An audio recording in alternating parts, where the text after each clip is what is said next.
No, it's okay. No TV. It's becoming more and more. It's like the way people like drink less and less. People are also watching less and less TV. Yeah. Good for them. Did you see this man's face when he heard people are drinking less? I'm drinking less today, that's for sure. Less than you did last night? Yes. Yeah, we are mourning after the big opening last night at Mortal Machine. We have a very special guest hanging out with us here. We're back. We're in the back of the gallery right now. Gabe, tell us where we are and tell us what we're doing today. We're in the courtyard behind 938 Royal, which is a really sweet nook that's very private that only a few of us have access to. So it's a great little space, and it has. I think it looks different than most any courtyard I've been in, as far as the way that the stone moves. So back here, it's all wavy and curvy and blue and beautiful. And yeah, baby, we're hanging out after, like you said, our opening reception last night, which Michelle is one of our featured artists in the show, and What's up, somebody we've Michelle? been showing for a while. Yeah, hello, Michelle. Yeah, Hi. You're Michelle. I'm Michelle. Wait, I have to know. This thing. Yeah, keep just keep it right here. You're good. You're good. Okay. Michelle, you're recovering from last night? I'm recovered now. You're recovered now. Okay. What happened last night? I left the opening a little bit early to go and make some. I mean, I was there for most of it, then I went to go, get organized with the content, have a little mini housewarming party for myself, a tiny one because I just moved into a new place, itty bitty. But while that was happening, what did I miss? Well, the gang went up. We went up to the balcony for a quick second. We were trying to solve the after show food situation, and I came to discover that Vertimart last night was taking in-store orders only. They weren't even doing pickups. Yeah, brutal. And because we've got that spring break crowd here right now, and they're cuckoo for Cocoa Puffs. Apparently. Yeah, late night food in New Orleans is becoming more and more of an issue. Perhaps a subject for another podcast. But Totally. You are from the Northeast, where y'all just generally have your shit together more than we do at the very bottom of the map. I'm sure you would have no issue getting food late at night. Yeah, because there's always like a Wawa somewhere. Sure. I mean, obviously, where we live, you have to drive to somewhere. But, there's usually something. The closest big city to you is Philadelphia. Yeah, I'm kind of in between. Yeah, I'm closer to Philly than I am to New York, but kind of in between. Okay. So, yeah. So what is the go-to late night food for you? If you could have anything. Are you asking about like in my actual kitchen? Because like we live out in the sticks. Really? So it's like, when I say you need a car, it's not like walkable. It's like the middle of nowhere. It's like the opposite of the French Quarter. Oh, yeah. Where we are right now. Yeah. Because I live a block away from where we are. You live across the street from where we are. Yeah. No. There's galleries all around. Yeah. Quarter rats. Yeah, we are quarter rats. No, like closest friend is probably within like a 20-minute car ride. Oh. Yeah. Wow. Yeah. Does that make hanging out with friends? I assume it Yeah, makes it you harder. have to plan things. You have to want it. Or it's like, and that's the thing. It's like we're all like, we'll just like stay in. Yeah, me and Gabe are live so close to each other and work together that sometimes we have conversations when neither one of us wants to have a conversation, but it just happens because we're so close. Yeah.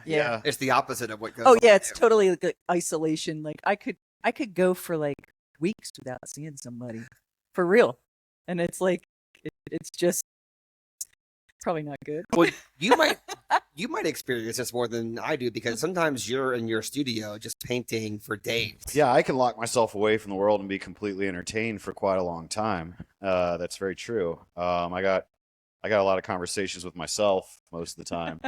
And then my dogs are pretty damn entertaining too. So that is very true. I would say that I am qualified to find what is the closest thing to living somewhat isolated within the French Quarter.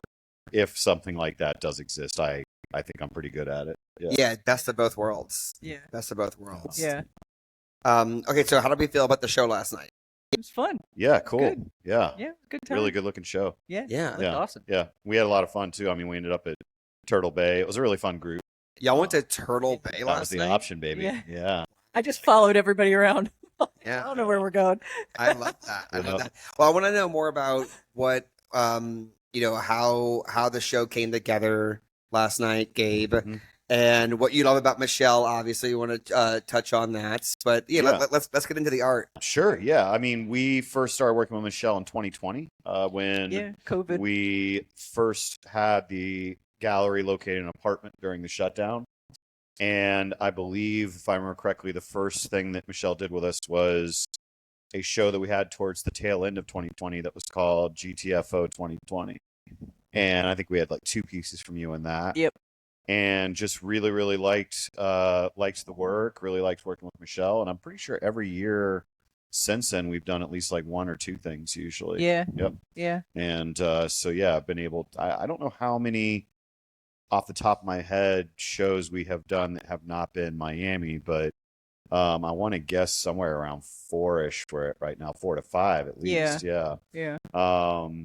And yeah, I've just like really enjoyed watching Michelle's work continue to evolve and grow and multiply. So, and I've always felt that the tone and the subject matter of Michelle's work is fairly perfect for this city as well. Yeah. Yeah, it feels very at home in New Orleans. Does that feel? It does. I mean, it's skeletons. I think corny. We like skeletons. We like skeletons. Yeah, skeletons are a big deal here. They People are. love They skeletons are. in New Orleans, yeah. But it's like We all got one. Some of us got multiple, but we keep them in our closet. You know what I'm saying? I do. I can't get Gabe started on skeletons in the closet though. I've got a basement for them too. Storage units. Michelle, you've been to New Orleans many times though. Yes. True. Yes. Yeah. So what are some of your favorite things about the city? And have we reached the status where like you're going to come here no matter what, like once a year? Are you one of those kinds of people? Probably. Yeah, probably. One of the things that always struck me since we first started coming down here in like 2000, like we were down here pre-Katrina and stuff. Like it is definitely different than it was then. Not like totally different, but there's certain things that like I remember going to Lafitte's blacksmith shop and it wasn't like as meat markety, is it? By meat markety, you Like, mean full of like kids. yes, Like yes. everybody like I remember we went there and we had like a romantic drink by the window and a carriage went by and that ain't happening. and like there was candles and when it was like this is actually before they redid it too. Like I mean it's been restored Yeah, since and it's a little different now. But I remember getting back to like what's different down here. I like this whole setup thing. You don't get this up there with the little courtyards in back of, you walk down an alley and there's like something cool where up there it's you walk down an alley and there's a trash can. yeah, Or there isn't, you just don't have this right. up there. We could probably use more trash cans in the French Quarter, although Ivy Waste does a really good job. But you're right. Behind all these buildings, there's courtyards. Sometimes there's these beautiful swimming pools. Yeah, there's like secret nooks and Worlds crannies. inside of worlds. Yeah, Worlds yeah, and- it is. It is. It's totally like that, and that's what's really cool about New Orleans. Like you come down and you're just like, Yeah. look at it. Like, Well, another thing that New Orleans does really well is graveyards. yes. And last night, as I was getting content at the opening, I asked you what's something that you consider art Yeah. that most people don't consider art. yeah, And you said tombs, Yeah. gravestones, Yeah, graveyards. yeah. And I think that is, I mean, that's definitely true in New Orleans. Yeah, of course. So I think it's a big aspect of an archetype that people that don't even come to the city, they think about because they'll see the images. And a lot of it too has to do with the fact that we have above ground, which Yeah. is fairly special to a lot of folks. A lot of folks don't get to see above ground cemeteries like that. Yeah. And the nature of some of those tombs are really rad. So yeah. Yeah. So what are some of your, I'm assuming you've been on a cemetery tour here. Yeah, when we first came down here, we I always get the numbered ones mixed up. But there's the one with Marie Laveau's tomb. I don't know which one that is, but you used to be able to just go in there. Now you have to like get tickets. You gotta get and a stuff. ticket now. We used to just like go in there and wander around. And then there was the other one. There's one that like we were advised not to go in because it was like you'd get robbed or whatever. But there's another one down by that restaurant. I think it's called Commander's Palace. Yes. And I think it might be closed now or something. I don't know. The last I looked.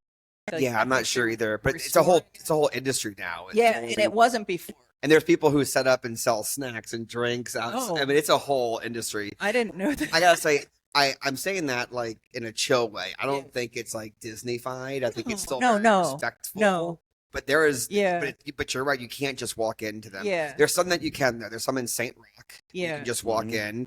Okay. But the big ones, it's like get a ticket, take the tour. Yeah. Which, by the way, I take this tour every New Year's. Every New Year's, it's been a tradition of mine. The cemetery tour where the Laveau tomb is? Yeah. I'll mix it up every now and then, but that's just one of my favorite New Year's traditions. I'll just do it by myself too. I'm just like, just sign me up. Just go for a walk in the cemetery. Yeah. Because you're right. It's beautiful. It's art. It's important.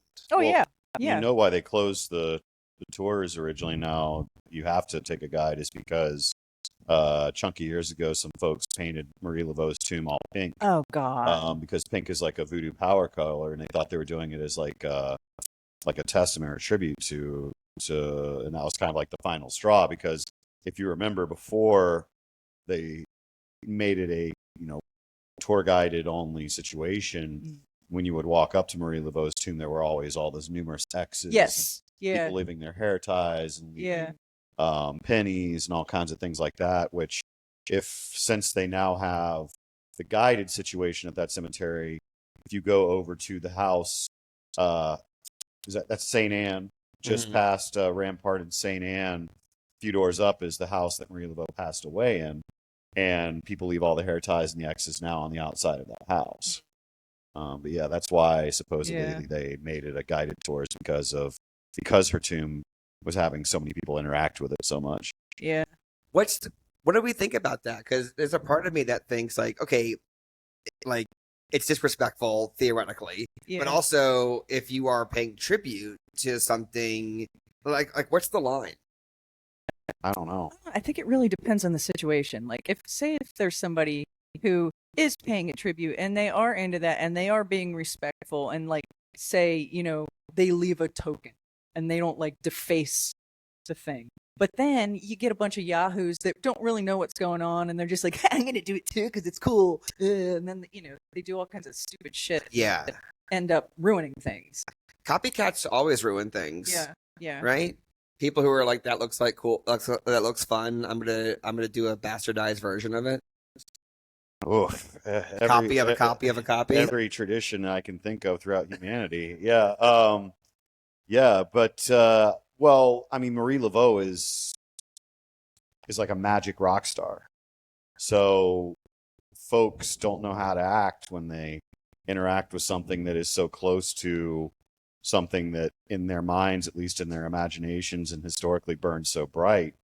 So, I'm not saying that I think that it's like in any way cool or tasteful or smart to do that. Yeah, how intelligent it is to mess with the voodoo queen is a different subject entirely. Yeah, completely. Yeah. But I can tell you that the spirits don't mind because it's what is that line? No one ever went broke underestimating the taste of the American public. Well, a spirit never got bored because of the fact that some dumbass decided to desecrate a mark so that they could go mess with them for it. Yeah. Michelle, if you were Marie Laveau's, if you were giving her advice on how to treat the people who marked up her tomb, what would you suggest? I don't know. I'm very eye for an eye. So if somebody's an asshole, don't expect me to be nice to them. Eye for an eye. I do not blame you if you want to bring your wrath down on somebody who acts like, Yeah. If it's an honest mistake, maybe just give a little reminder or something. But if you're a jerk and you're out there, just being an idiot, you deserve what comes to you. Shout out. Okay. Noted. I'm gonna make sure I take good care of you in the show notes for this episode. Links to all your work, how to buy it, all your information. We're gonna be so nice to you in the show notes. Don't come for me, Michelle. Just saying, I think if you're decent, you put out decent stuff. decent things will come back to you. But if you're a jerk, don't be surprised if things happen to you. Yeah. No, I mean, I totally agree. I mean, karma is very real. Karma is no joke. Yeah. We think, we hope. Yeah. We see some things where we question that all the time, though. Along in a timeline. I mean, that's the optimist in me because I feel like Yeah. karma is real, but we just don't know the timeline. Yeah. You know? Yeah. I don't know. I mean, I question that a lot. I do believe that it's real on a certain level, but maybe that's why it's real is because of the fact that I believe it's real, because you have these very amoral folks that are in clear positions of power that are wrecking our entire world. And it doesn't seem like if all that dude's doing is getting a rash on his neck, what the fuck? You know what I mean? Yeah. So I keep wondering, well, when does the hammer really drop, and does it ever really drop on some folks? Because maybe if you're completely amoral and you don't recognize any kind of karmic retribution, you might be able to escape it because of the fact that it's not even an awareness for you as an option. Yeah. I do think it's unfair that we're not going to be completely privy to all of the karmic retribution from some of the worst people. I feel like at the very least, the reason I stay here is just to wait to watch that happen for some of these folks. And when Gabe says stay here, he means being alive. Correct. Yeah. Yeah, Just yeah. to be clear. He means on planet Earth. On planet Earth. You know Yeah. what? One day in our lifetime, we will see certain people die. The big beautiful obituary. Yeah, we will see the big beautiful obituary. We will see. Boy, what a what party that's going to happens. be. That's going to be a bender for the I world. know. That day we just declared, okay, it's a special Mardi Gras. What if it happens on Mardi Gras Day? Wow, fantastic. Yeah.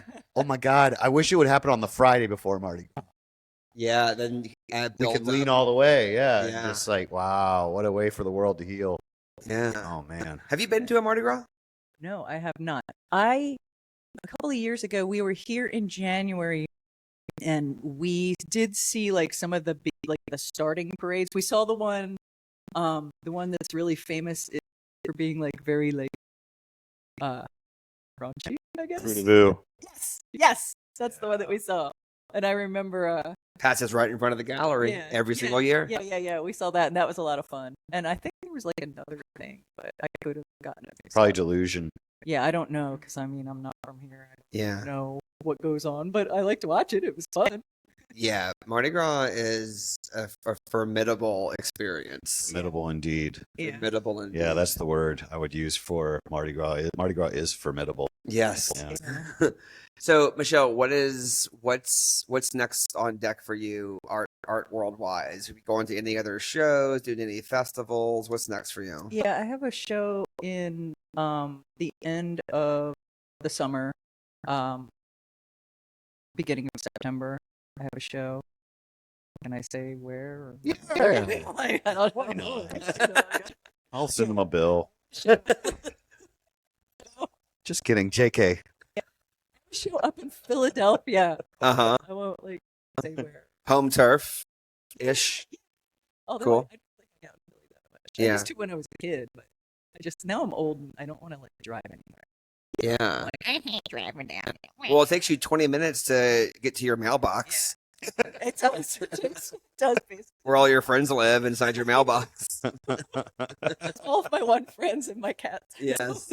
Yes. Oh my god. Yeah, I kind of like. I guess I'm very. It's a very different lifestyle. Yeah, I get it. Yeah. I get it. Well, I gotta say, I'm relatively new to the art world, like via Game and Mortal Machine and this podcast and all the content.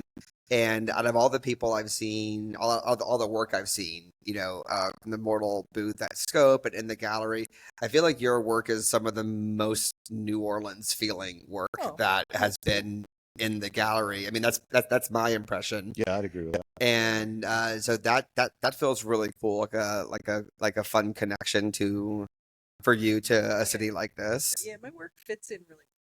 I always do really. Yeah. Oh. We're keeping the mic in front. You're doing great, Michelle. You're My doing hands.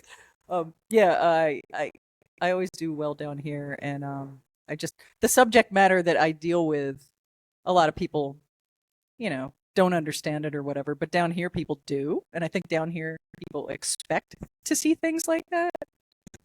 Yeah, but I think it's something special, and please chime in. I'd love to hear your thoughts on this, but I feel like it's special when someone, this happens to me in comedy a lot, where like someone expects a certain thing and they still like it even when you give it to them, which I think that's hard to do. Like in comedy, everyone laughs when you're surprised, Yeah. but for you, like skulls, skeletons, it's like maybe it's like people in New Orleans expect that, but it's still like delightful and people love it, and it's not like blah blah. I've seen this before. People are like, holy shit, this is beautiful. Yeah, I tried also to like really do it well.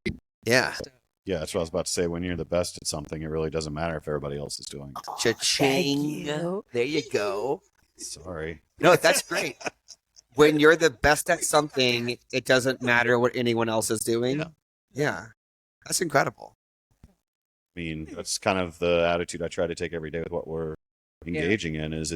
I mean, you do have to consider the landscape. You do have to consider other folks that are operating outside of the circle that you're operating inside of. But really what's most important is you feeling that you're trying to first attain a feeling that you are doing the best that you can, and that the things that you are putting out are the best that you can put out. And I feel like if you've done that long enough, it just eventually you wake up one day and you're like, why would I feel weird? Because we've been the best for over and over and over again, and you're the best at what you do over and over and over again. And so pick a thing and do it well. Yep. Don't do like a million different things like half-assed. Y'all hear that?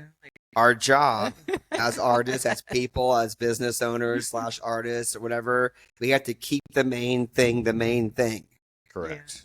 Yeah. And that's, to me, that is the hardest thing. Yeah. Well, I mean, I'm not saying you can't do other things, but it's like, if there's a main thing that you're good at, and I mean, as long as you enjoy it, that's another thing. Like, if you hate what you're doing, then why are you doing it anyway? That's a different problem. Yeah, it's a whole different problem. But there are hard days when you're really good at something, though, too. Yeah. I think that one of the things that separates a lot of folks, too, is not just having a particular inclination towards something, but showing up still when things are tough, or when you're not feeling like it on a certain level. It's discipline. You're nothing without discipline. Yeah. And it is easy sometimes to let things get away with you, get away from you, where you're like, oh, I don't have to have this done until, oh shit, like that kind of, the discipline thing. You really do have to be self-disciplined to be successful at stuff. Yeah. Well, Gabe, you're dropping bombs on this episode. I'm starting to get my legs underneath me with this thing. Dude. I'm telling you. Wait, I gotta put over both of you right now, especially you, because last night at the opening, I was like, let's make some content, make some video, and you were like, I don't know, like you were very down. You're very like, I'm down. I hope it's good. And then you proceeded to just crush everything. Did I? Oh yeah, your interactivity day has been like amazing. A PTSD response or something. I know it's hard. Like, one of the things I'm learning is like, I know it's like, when people ask me as someone who works in comedy, and they're like, who's your favorite comedian, or what's your favorite joke?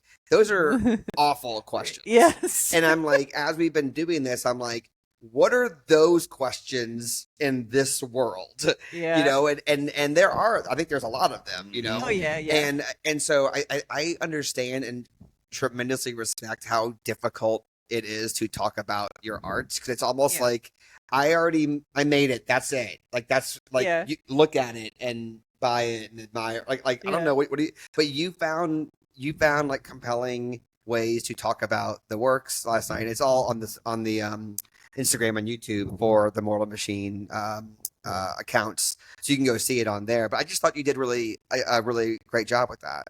Thanks. And I've noticed with the people that we've interviewed before that it's not always easy for people. It's not. It's not easy to talk about your stuff. Yeah. I mean, I guess maybe sometimes it is. I just admire that. I admire that about you. Thank you. Yeah. I try to have a hard time communicating sometimes, and like, conveying what I'm trying to, like right now, for example. And I either have it packaged together like that, or it's a mess. Well, now we're talking about art being good, and talking about how to talk about it. So now we're like in a meta conversation. Yeah. Here, so I'll let you off the hook. But Right. I very impressed with your takes on that.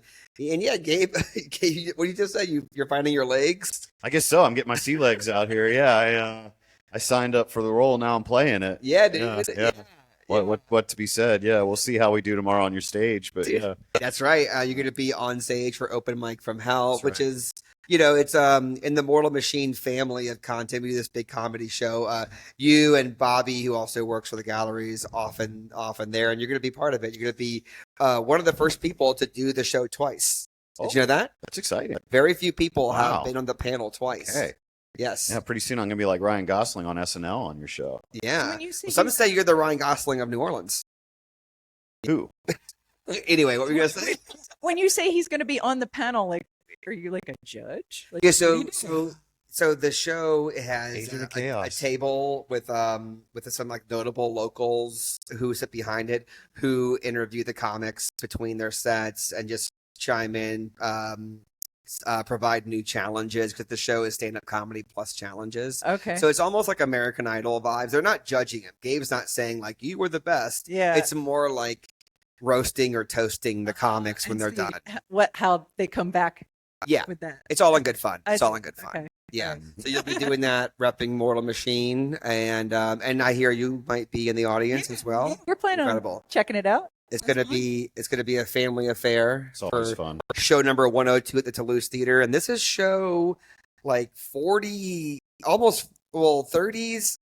I don't even know anymore. We're getting up there. We're getting up there. And if you've been watching and following along, we're so grateful for you, because this is the beginning of something really special and beautiful. And we're in the early stages, and it gets better every single episode. I think so. And there were people at the gallery last night who were like, "Yo, it's getting like, it's like you could tell, like you could see y'all are finding it. You're finding your rhythm." That's and right. so I appreciate all y'all for watching, liking, subscribing, and telling a friend. That's very helpful. And we don't say this enough, but you should rate the podcast.